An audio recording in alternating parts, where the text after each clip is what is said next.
Welcome to the Pharmacy Quality Solutions Quality Corner Show, where we talk quality of healthcare and explore what that actually means. Let's dig into performance measurements, the Equip platform, pharmacy goals, and personal goals. We will also occasionally cover topical healthcare news and maybe throw into the conversation a few of our own nerdy passions and hobbies. So turn us up. The Quality Corner Show starts now. Hello, Quality Corner Show listeners. This is your host, Nick Dorich, and we welcome you to the next episode of the Quality Corner Show. Today, we are going to focus on the process of quality improvement again, with a specific interest in how to establish effective leaders. There's plenty of resources out there about leadership, and we've all experienced the good and the bad of varied leadership styles. One of the leadership guides we reference frequently is John Maxwell's 21 Irrefutable Laws of Leadership. For today, we are going to focus specifically on law number 3. Yes, that means we are skipping ahead a bit, so apologies if you're hoping we were starting with law number 1. But this law seems particularly important, especially as pharmacies are beginning a new year and perhaps taking a new approach. For today's episode, I'm going to bring in one of our leaders that helps pharmacies. Please welcome back to the show, Brittany Boyd. Brittany, how are you doing today? Hi, Nick. Doing all right today. I'm glad to be back listening to being a part of Quality Podcast on the other side of it again today. So excited to chat about the law process and looking forward to reviewing it. That's great, Brittany. I know you've covered a lot of leadership training yourself. Can you share in your own words why you think the law process is important for us to cover? Yeah, absolutely. I think it's important because when you think about a process goes into anything that you do. In the pharmacy, even, you have a standardized process that you follow. So wanting to establish that into your leadership style and what that means with you becoming a leader, you have to put a process into place that you need to follow to grow you into that. I think John Maxwell does a really great job with this law of really giving strong examples, really showing how you can utilize that. And really giving a really strong purpose to anyone that may be utilizing it. Brittany, I appreciate your thoughts there. And let's go ahead and jump into our questions for today. So becoming a leader doesn't happen instantly. It's based on your daily efforts over the long haul to make a difference. So what differences could a team member in the pharmacy take towards performance improvement? Yeah, so I think that they should incorporate a strategy. Rome wasn't built in a day, and it's no different when it comes to performance on quality measures in the Equip dashboard. If a team member is selected as the quality champion, for example, which is going to basically be your designated individual that's really going to help push those efforts, they're going to prioritize those efforts in Equip, and the knowledge of quality networks their pharmacies may be attributed to, and then the improvement will eventually be noticed.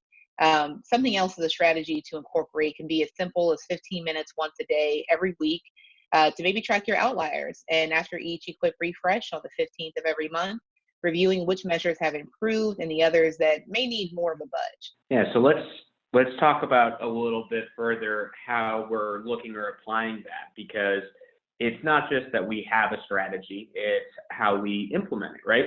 So with that, I think one of the items that's often discussed, particularly beginning of the year, new processes, it's new actions that are being taken, but we need to have something in place to track that we're effectively making those changes. I've seen from a variety of resources talking about how habits are formed after about 2 months of completing regular routines, and we never really get to that point. But even once we get into a new habit, it doesn't mean that we stop there. That new habit may be better than our old habit, but we still want to improve upon that one, right, Brittany? Yeah, I would absolutely have to agree, Nick. It's simple. We chatted about this before, about the potential 5K that I'm going to run here coming up on my birthday, right? So we've talked about what that actually looks like. I can't just get up and go run a 5K, right? I probably would die, to be honest. But if I work on it, which has been a part of my process, it's just, okay, so let's start with a mile. How fast can I run a mile? And then I'm going to add another mile to that. What's my time on that? And then once I reach up to 3.2, okay, so now I've achieved this. Now, what can I do to make this even better? What can I do to even improve this time? What can I do, to maybe that my knees don't hurt whenever it's over with, right? Once I get off the treadmill. So once you figure out what that looks like for you, building out that timeline, to your point of creating, a calendar of sorts, of being able to really monitor all of those things and putting those into place for a process that can be really effective and really strong for all team members involved. Yeah, that's a great example or metaphor about why process matters. Can we or should we just go out and run a 5K? There's probably very few of us who would feel comfortable doing that sort of thing. And when it comes to patient care, improving quality care, it's the same idea, right? We want to be improving what we're doing and measuring, taking measured steps to improve. But if we're just jumping into doing something without any kind of practice or thought to it, we're probably not taking really the best approach. So Brittany, thanks for that example. We'll go on to our second question. And to be a leader and a champion, there should be no objective or obstacle too challenging to accomplish. With time, learning more about that objective could motivate your continuous development of becoming a leader. So Brittany, how does this relate to improving patient care? What can a pharmacy team do to invest and ensure their team members are learning and incorporating best practices for their daily activities? So we kind of gave a real life example of why this would matter, how this would be executed, but let's talk specifics from a pharmacy perspective, be it for the pharmacists, the technicians, interns, the whole team. What are your thoughts there? Yeah, that's a great question, Nick, and you gave a really great point. When you set high expectations to accomplish anything at first, it can be difficult, but successful leaders are learners, right? And they are always looking for a way to grow. So incorporating this mentality in the pharmacy into their daily activities is the perfect way to improve care for a patient. Even thinking about the fact that each patient has a different story, right? Their background, what condition they may be in, their home life, it's pretty much all encompassing to their overall quality and can be really impacted by the initiative the pharmacy team member may take. So a new activity they could incorporate in that process is possibly just learning more about a patient's everyday life. When pharmacists are doing their consults, ask one question to them. What's the favorite soda that you like? It may not seem like it's directly related to their overall patient care from a clinical perspective, but sometimes it may take the initiative of stepping outside of that. Some patients from a more clinical method may even need additional guidance, maybe on the educational materials about their medications. Maybe they need to be talked through it a little bit more in detail. And that very well could possibly not only incorporate best practices for the team member themselves, but also learning a different method of that patient care model, and really getting more into kind of the empathy of it. And that may make a huge difference in just your relationship, you're developing yourself as a leader, and just your overall pharmacy staff impact as a whole.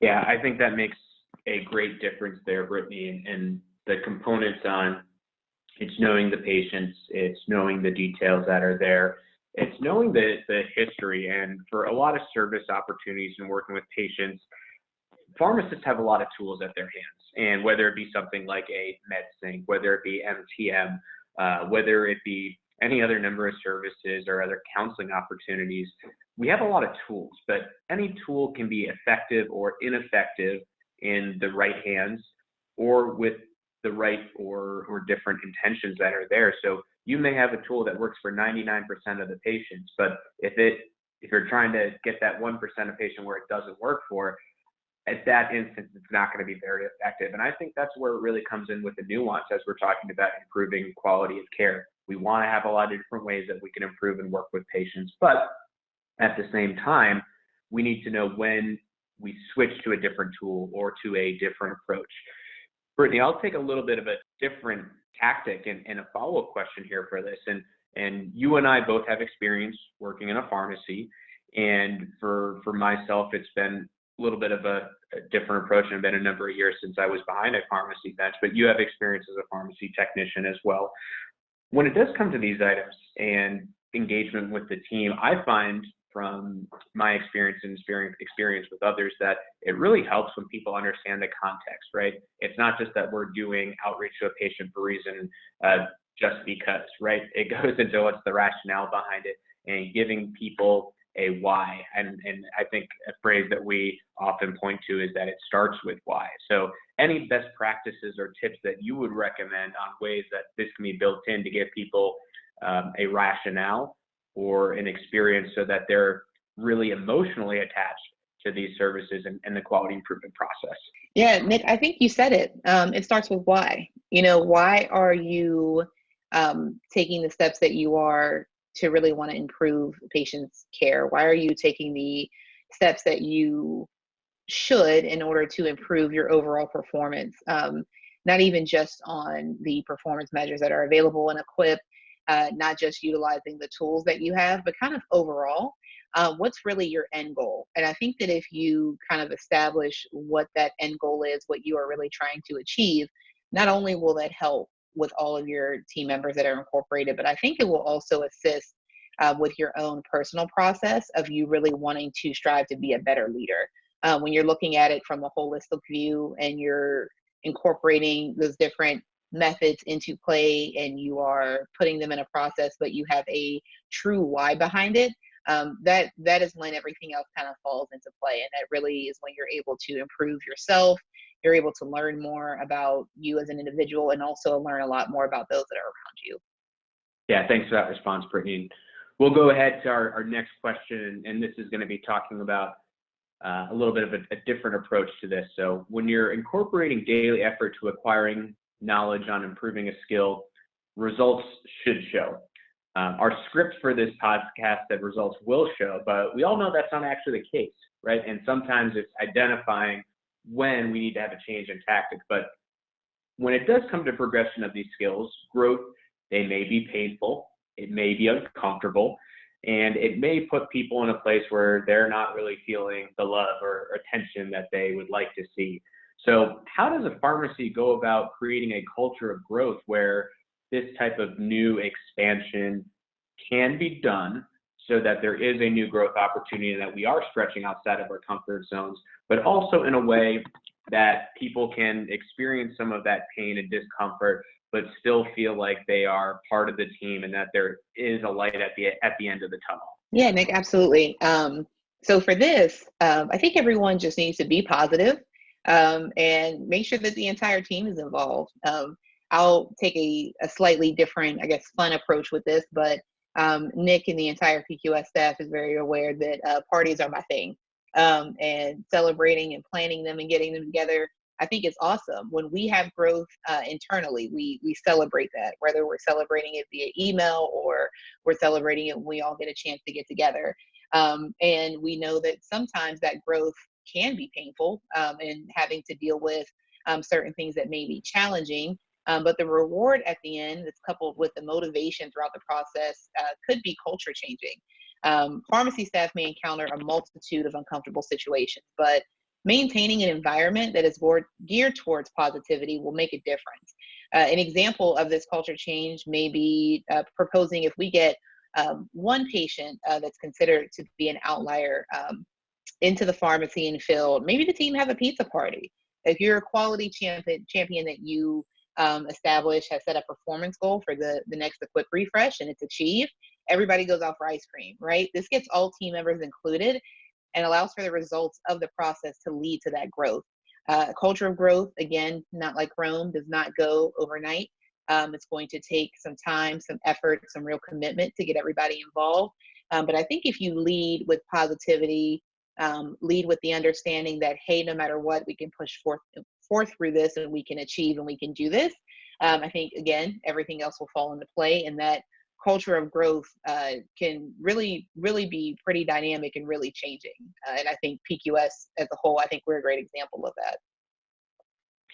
So usually my response here to that kind of summary description or answer to my question usually has some bullet points, things that I like to summarize for our users. But in this case, Brittany, I think you did a great job. I would just say that for our listeners that are considering those kind of parties or other kind of events for celebration, that we may have to come up with some other ideas that would be more acceptable for pharmacy staff that may have problems with lactose intolerance there. We had a pizza party, we had ice cream, so we may have to think Agreed. of some other things there that don't involve dairy, but I think those are some great ideas, Brittany. So we're going to go and get into our closing now. And one item that I really want to talk about, Brittany, you've been featured on our podcast a number of times now, and as it goes to law of process, are we getting better at this? I think that's a great question. And I would have to say yes. For something similar to starting things, putting things on a calendar, if we track things back to maybe the years that may have passed on of our process of when a date of release was even going to occur, right? We would have our date established and, that release would occur. But we've done a little bit better here. We're able to get that release out a little bit sooner to our end users. Here working just internally, just even our expansion of how we reach to our end users here with the podcast that we've now created, our educational videos that we have developed, the new one-pagers that are available in the Equip dashboard. All of that has established a more refined process that's available for an end user from that perspective. And who doesn't want to get their data earlier, right? So since we've been able to be successful in that, and since we've done well with that and we've achieved that, I would have to say that yes, we have gotten better with our process. Brittany, one of your comments or remarks in the voiceover or intro for each episode points out that we may talk about nerdy passions or hobbies, and this is a point where I have to introduce the fact that I'm going to reference one of those items, and one of my favorite TV shows in recent years has been the Marvel Netflix show Luke Cage, and they actually have a great reference to this mindset. A common theme or phrase in the show is forward always. I think you encapsulated that pretty well there. But Brittany, based on your interactions with pharmacists early in this calendar year, how are you thinking that they're taking this approach of forward always and law of process? How are pharmacists integrating this into some of their patient care activities in new or different ways for 2020? Yeah, Nick, I think it's really their want and their desire to further their education on quality improvement, not just from a measure perspective, but just overall improvement in what they can do better. I can honestly say that a lot of the dialogue that I've had with pharmacists here at the start of this year is very different from the start of last year, where you have some pharmacists or just some team members as a whole that are really just trying to get the grip on exactly what they need to do and what they can do better for the year. And this year it seems that they already have those boxes checked. They already know what worked and what didn't work. So now they just need the further support to be able to advance that knowledge now at this point. So the conversations are very different, much more encouraging, I would honestly say. And everyone seems to really want to strive to make a difference at all costs at this point, which is awesome to be able to see and hear and be a part of. Thanks for that observation, Brittany. I know that it's early in the year and we have a long way to go. We are looking forward, always.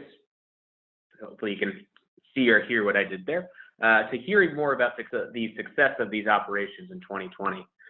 Brittany, thank you again for joining the show once again. You're a great source of knowledge and perspective for our listeners. And with that, I do have a closing message for our listeners. Our team here at PQS has a couple of favors to ask of you, our podcast listener. First, we encourage you to share this podcast with 2 friends, because if you share this with 2 friends and each of them shares with 2 friends, it really helps us hit a larger listening audience. Second, we also want to take a moment to remind you to subscribe to the podcast wherever you may find it. And then, if you have any questions or topics you would like us to address, please contact us. The best way to do so is to email info@pharmacyquality.com. Let us know what is on your mind and what we can address so that you are fully informed. Our goal is to continuously improve our podcast content and to provide meaningful information to our listeners based on current topics in healthcare, technology, and quality measurement. We want to help you become as effective as possible in how you care for patients and improve public health outcomes. So until next time, we wish you well.